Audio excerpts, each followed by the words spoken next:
Hi, I'm Kelsey from LifeSong. I believe that a hero is an ordinary person that does something extraordinary with courage and selflessness.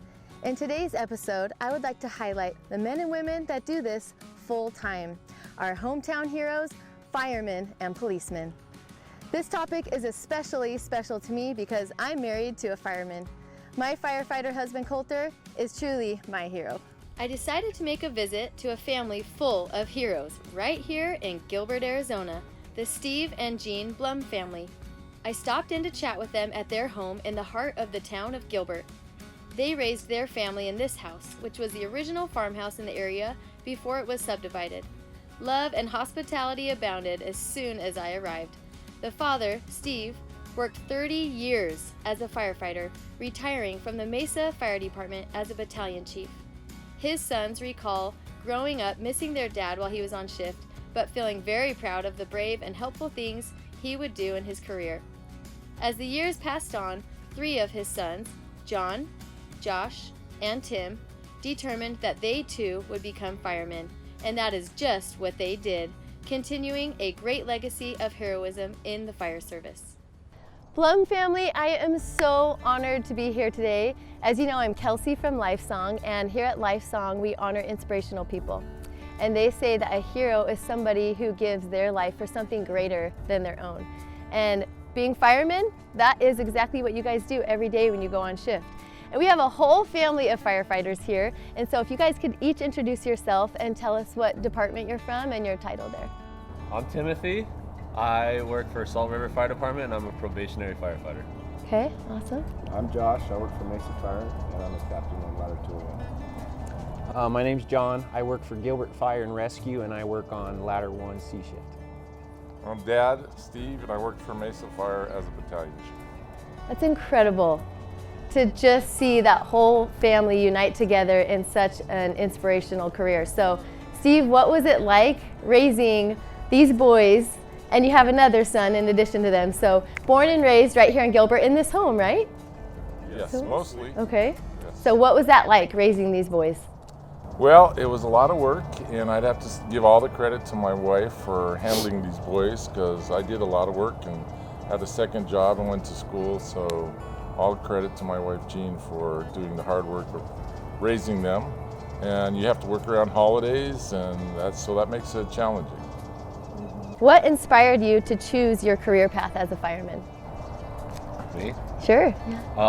Growing up and seeing 3 people ahead of me from my family in the fire service, it was, there were several things, but a couple of things that really pushed me to do it was how much the community respected them, whether they're on shift or off shift. You can tell that they held themselves at a way that they felt comfortable and knew that they were able to help people. So growing up, I think just watching my dad in it, and we had a couple other family members doing it, was just kind of, I knew I was always going to do it. And then being around the station growing up and seeing the camaraderie and how everyone got along and all the families got along and the experiences that you got to see, it was a give, and I knew I was going to do it. So. Yeah, so Kelsey, same thing, kind of tying off of what Tim and Josh said, but specific examples I was thinking about this question is, we had a house fire when we moved here. The first couple weeks, right? First day. So I was 8, Josh was 7, Tim wasn't even around back then, but we got to see the fire department come in and do their job, but then we also got to see Mesa Fire come in, and maybe 40, 50 people showed up that day. A lot of people showed up, and they helped us clear out the house after it caught on fire and take out all our belongings. And I don't know any other career that would happen unannounced. They just came on their off days. Kelsey, I grew up in San Bernardino, California, and my best friend, his dad, was a firefighter. So when we were at his house, we used to listen to the calls coming over the monitor, and his brother was a cop. So public safety was something I always was interested in and knew a lot about. But I actually made the final step. I was looking at making a career change, and my very good friend, Ed Gakey, said, "Hey, why don't you become a firefighter?" and invited me to apply for Tempe. And I brought home 2 applications. My brother took one, I took one. He got hired, I didn't, in Tempe. But he actually died in a fire 3 months before I started my career. I got hired by Mason. So it's been a long history for me ever since I was a little kid, but I've always been interested into it. I like the service side of it. I like the side that you have a balance of life. You do some administrative, but you do some action-oriented stuff, so it was really balanced, and I just like the sense of service to the community. And that's a very real point to what you guys do, is recognizing that there is a great risk to what you guys do, and that's something that I do want people to realize and increase their gratitude and appreciation for what you guys do, because every day you go out there, you are putting your life on the line. And as a wife of a fireman, you guys know him, I know there's nights where I just stare up at the ceiling and I'm awake just hoping that he's okay and thinking about him. But I'm so proud of him, and that makes it worth everything, and I know that he loves it. I know that he loves to know that he goes into work and he can be that calm hand and that comforting help, you know, the aid that's there to rescue. So I'm just amazed by what you guys do, so thank you so much for your courage. Kelsey, thank you for being the wife of a firefighter and having that sense of raising the family and being there and supporting him. We love you, we love Coulter. So Thank you so much. Another time I was at a ball game, one of the kids' games, and somebody came up and said, "Hey, you saved my grandson's life. There he is." And he was a 2-year-old baby who was a code from a traffic accident, and he was 6'4" at that point, and he had bilateral femur fractures, and I could tell he was walking. And as soon as I saw him walking towards me with that kind of unsteady gait, or a gait that had been affected by this trauma at a very young age, I'm like, I remember this call. So it's those kind of things that really inspire you. Same thing as we recently had a pediatric drowning. When we got on scene, I wasn't the initial crew helping with the patient care. We were helping the family, but this child was no respirations, no heartbeat. And you know, you see a little bit of that where you kind of go, okay, unfortunately we think we know which way this call is going, so you're trying to support the family, and we drove the family to the hospital. And maybe just a week or two ago, she came to the station, a little 3-year-old girl walked in, you know, no deficits, and it's pretty amazing to see stuff like that, and to see the way that a crew coming in can hopefully, you know, now that girl has life and she's going to do amazing things, so it's kind of cool. My embarrassing ones, I guess. I probably had like 4 or 5 years on. I was what's called a senior firefighter, so I had a junior firefighter below me who was newer, and we had a big fire at a RV park. It was maybe 2 o'clock in the morning or something, so it's super dark out, and we're fighting. There's just fire everywhere. All these trailers are on fire, and we're in there, we're fighting fire. And I had just gotten back to shift from being sick for a while, and I just wasn't feeling good. So long story short, I go up to break out this window, and it's kind of at about eye level, and I have my axe, and I swing my axe through, and I'm just exhausted. And as I swing my axe through, it slips out of my hand and just flies into the building. And I look around real quick, and I didn't think anybody saw it. And then I look to my right, and my captain is rolling on the ground laughing. And he just puts his hands up and goes, "Well, someone's got to go get it." So that was probably one of mine. That's a good one. I just appreciate your time so much, and I really admire each one of you. I admire your family. I admire what you stand for. I admire what you do and your courage for this community. We're honored to be able to be here, and I'm excited to go write my song about hometown heroes. This group really represents a larger group, which is all the public safety people that really do make a sacrifice to provide. So I thank you for taking the time to recognize that for those, especially those that are still on the job. We sure love you. Oh, we love you guys. Thank you so much. And you heard it here at LifeSong, where your story is music to our ears. There you go. So in addition to the courageous acts of firemen and women are the police officers who work hand in hand with them in order to protect and serve our communities. And so they've been on my mind a lot, and I interviewed one that's very special to me, my brother-in-law, Captain Brian Swanee of the Arizona State Troopers. And because of work, we weren't able to get him here face to face, but he relayed to me a story that was very emotional for him to share, and it's one that I would like to share at this time. So he told me about a family that was traveling home from a trip, and there was a mother and a father and 2 young children, and a coyote ran in front of their vehicle during the middle of the night, and so they lost control of the vehicle, and the vehicle rolled several times. And in the process, tragically, the young mother's life was taken. And so Captain Swanty had the very daunting task to go to the hospital where the father and the 2 young children were, to tell them the news about their mother and their wife. And so I could hear in his voice the emotion. It was very hard for him to tell me the story, and it was very hard for him to go back in that memory and relive that moment that he had to endure. But when he was headed there to the hospital, he was trying to think of something that he could do to lighten the moment of the tragedy with the little girls. And he had heard that the 4-year-old daughter had a special stuffed animal that had been lost in the wreck, and that animal was a purple dinosaur. And she was very upset and needed any sort of comfort that they could find. So the patrolman that went on site and Captain Swanty, they made it a point to dig through the wreckage and find that purple dinosaur. And they did. They were guided and they found that purple dinosaur, and he said he would never forget being able to hand that special comforting stuffed animal to that 4-year-old girl and see her face light up as she hugged her purple dinosaur that they had found in the wreckage. And I know that was a moment that was very meaningful for him, and I can only imagine that it touched her life forever.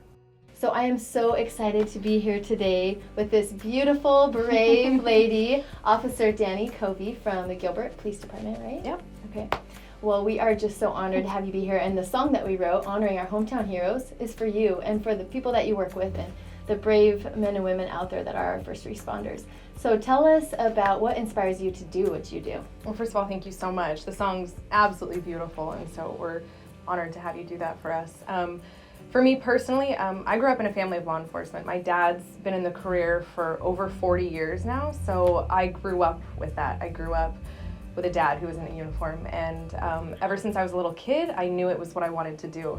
When I was in kindergarten, the first thing I drew is when I grow up, I want to be, and I called it a blue star, like my dad, because they had blue stars on the side of their car, and so I said, I want to be a blue star, and all these years later, that's what I went and did. Wow, that is so awesome. That is your dream, and Yep. following your dad's footsteps. Yep. I'm sure he's so proud of you. Yeah, he is, and you know what, and it's great to share that passion and to have that, you know, that's something that we'll always share, and so I'm very grateful for that. Yeah. That's awesome.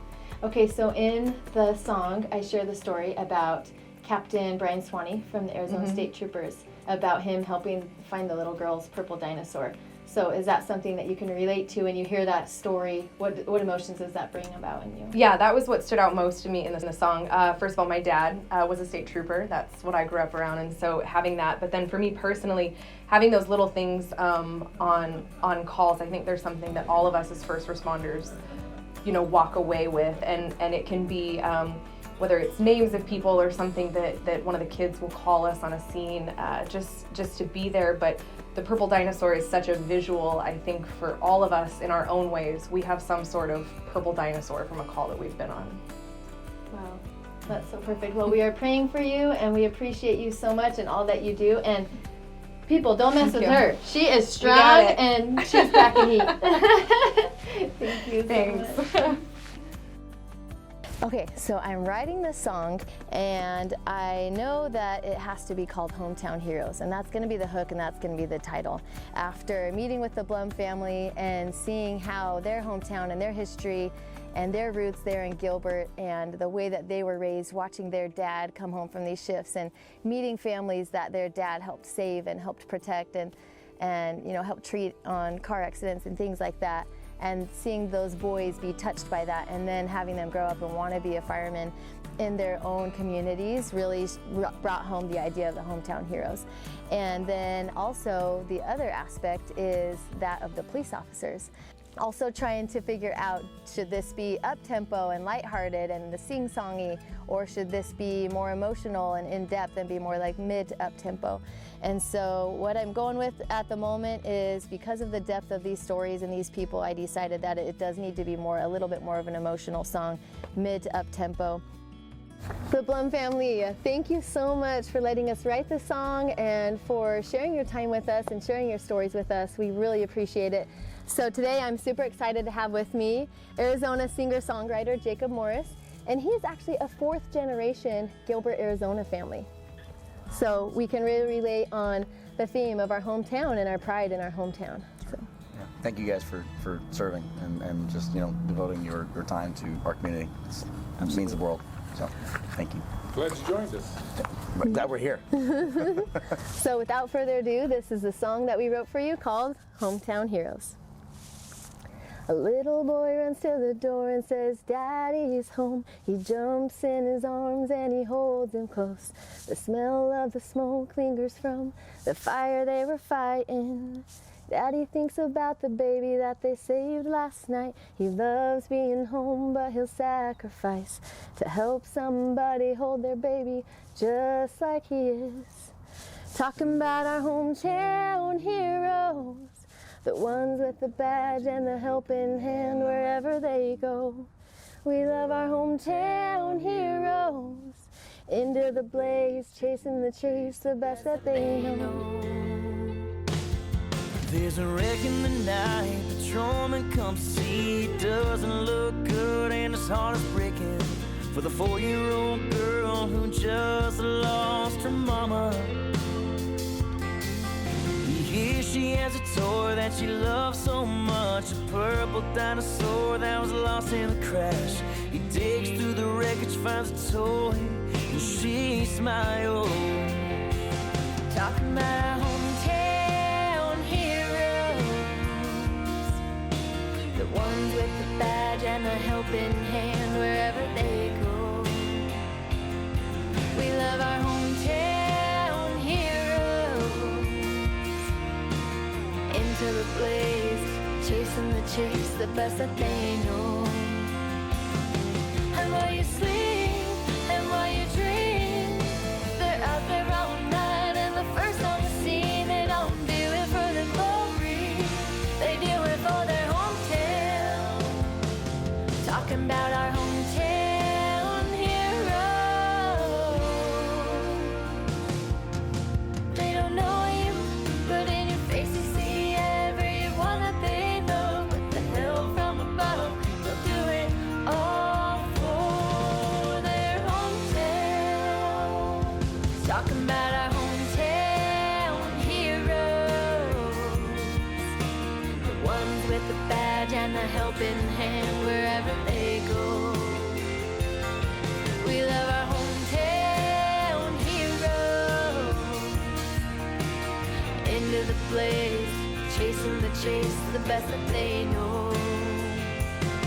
And while you sleep, and while you dream, they're out there all night and the first on the scene. They don't do it for the glory, they do it for their hometown. Talking about our hometown heroes. Time flies by, the boy is grown up now. After every long shift he makes his daddy so proud. Helping now in his hometown. Down the street, your mama says goodnight, hands her the dinosaur, it's gonna be alright.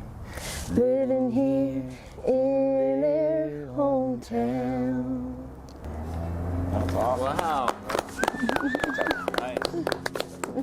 All right, high fives all the way down. Woo, woo, woo.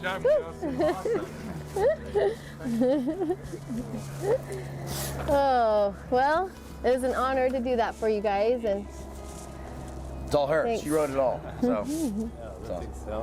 In a couple hours too. Jeez, that's amazing. could you guys hear your stories in there in the beginning, picturing yourself and Oh yeah. thinking about your dad? I wanted to make sure we got Dad in there and the legacy that you guys represent.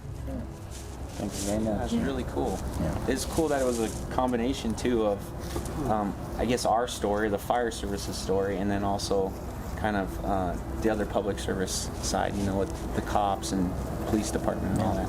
Thank you, guys. And you heard it here on LifeSong, where your story is music to our ears. Hooray, hometown heroes!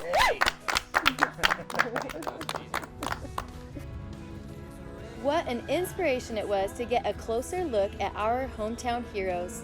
I believe there's a hero in all of us. We just have to find our courage and selflessness and a little hometown pride. Tune in next time at LifeSong, where your story is music to our ears. He digs through the was told